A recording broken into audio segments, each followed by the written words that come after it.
சிவகங்கையில் பட்டப்பகலில் திமுக நிர்வாகி வெட்டி கொலை செய்யப்பட்ட சம்பவத்தால் பதற்றமான சூழல் நிலவியுள்ளது.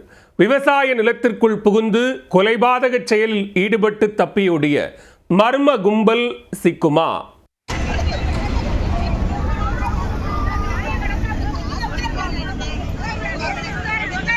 சிவகங்கையில் கஞ்சா விற்பனையை தட்டி கேட்ட திமுக நிர்வாகி கொடூரமாக கொலை செய்யப்பட்டதாக உறவினர்கள் குற்றம் சாட்டி போராட்டத்தில் ஈடுபட்டனர். 15 முறை புகார் அளித்தும் போலீசார் அலட்சியம் காட்டியதால் ஓர் உயிர் பறிபோயுள்ளதாக சாடி உள்ளனர். நடந்தது என்ன?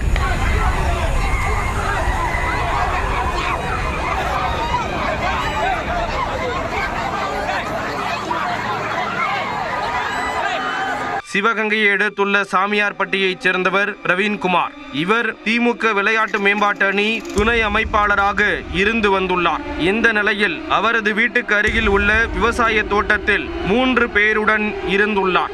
அப்போது அங்கு வந்த 3 பேர் கொண்ட கும்பல் அவர்களை சுற்றி வளைத்துள்ளது. இதில் பிரவீன்குமாருடன் இருந்த இருவரும் தப்பி ஓடிய நிலையில் அவர் மட்டும் தனியாக மாட்டிக்கொண்டதாக கூறப்படுகிறது. பிரவீன்குமார் சுதாரிப்பதற்குள் அந்த கும்பல் கண்மூடித்தனமாக அவரை சுத்து போட்டு வெட்டி உள்ளது. இதில் அவர் நிலை குலைந்து சரிந்து விழுந்ததும் கொலைவெறி தாக்குதல் நடத்திய கும்பல் அங்கிருந்து தப்பி ஓடியுள்ளார். படுகாயத்துடன் இரத்த வெள்ளத்தில் கிடந்த பிரவீன்குமார் உயிருக்கு போராடி உள்ளார். தகவல் அறிந்து சம்பவ இடத்திற்கு விரைந்து வந்த போலீசார் அவரை மீட்டு சிவகங்கை அரசு மருத்துவக் கல்லூரி மருத்துவமனைக்கு கொண்டு சென்றனர். ஆனால் வரும் வழியிலேயே அவர் உயிரிழந்து விட்டதாக மருத்துவர்கள் கூறியுள்ளனர்.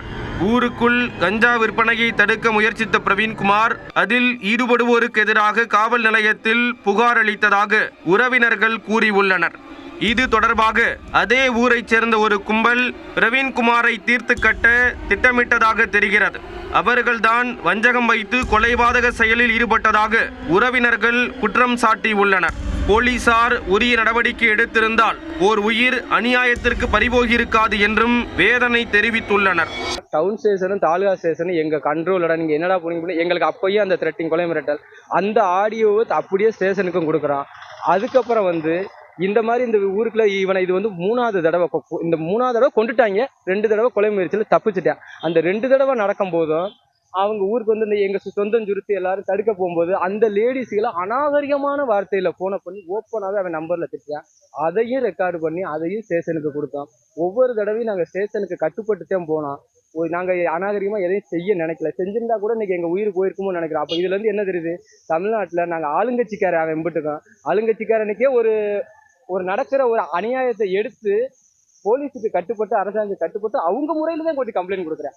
இவங்க சொல்றாங்க இந்த தடவை விடுங்க, உங்களுக்கு வேணாம் பாத்துக்கிறோம், வாபஸ் வாங்கன்னு கூட இவ்வளவு சொல்லியிருக்காங்க. அதையும் நாங்க செஞ்சோம். 15 கம்ப்ளைண்ட் அதுல 7-8 தடவை ஊரோட போய் கொடுத்துருக்கோம். ஒவ்வொரு தடவையும் போங்க. இதுல என்னண்டா போலீஸார நம்புனா இன்னைக்கு நாங்க இழந்து நிக்கிறோம், உயிரை இழந்துட்டோம். கட்சியில இருக்க கட்சிக்காரனையே. குற்றவாளிகளை உடனடியாக கைது செய்ய கோரி பிரவீன்குமாரின் உறவினர்கள் சிவகங்கை அரசு மருத்துவக் கல்லூரி மருத்துவமனை முன்பு சாலை மறியலில் ஈடுபட்டனர். அவர்களிடம் சமாதான பேச்சுவார்த்தை நடத்திய போலீசார் உரிய நடவடிக்கை எடுக்கப்படும் என உறுதியளித்தனர். இது தொடர்பாக வழக்கு பதிவு செய்த போலீசார் குற்றவாளிகளை பிடிக்க 3 தனிப்படைகள் அமைத்து தேடுதல் வேட்டையில் இறங்கினர். அதில் திமுக நிர்வாகியை கொலை செய்த 3 பேரையும் அதிரடியாக கைது செய்தனர்.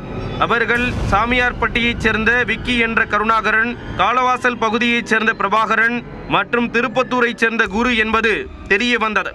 விசாரணையில் கொலை செய்யப்பட்ட பிரவீன்குமாரும் முக்கிய குற்றவாளியான கருணாகரனும் சாமியார்பட்டி கிராமத்தை சேர்ந்தவர்கள்.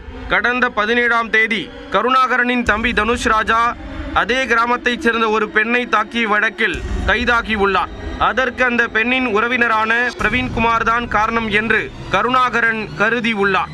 இதனால் அவர் மீது கொண்ட ஆத்திரத்தில் தனது கூட்டாளிகளுடன் சென்று வெட்டி கொலை செய்ததாக போலீசார் தரப்பில் கூறப்படுகிறது. கஞ்சா விற்பனைக்கு எதிராக புகார் அளித்த திமுக நிர்வாகி கொடூரமாக கொலை செய்யப்பட்டதாக உறவினர்கள் குற்றம் சாட்டி இருக்கக்கூடிய நிலையில் பெண் தொடர்பான வழக்கில் முன்விரோதம் காரணமாக கொலை செய்யப்பட்டதாக போலீசார் தெரிவித்துள்ளனர்.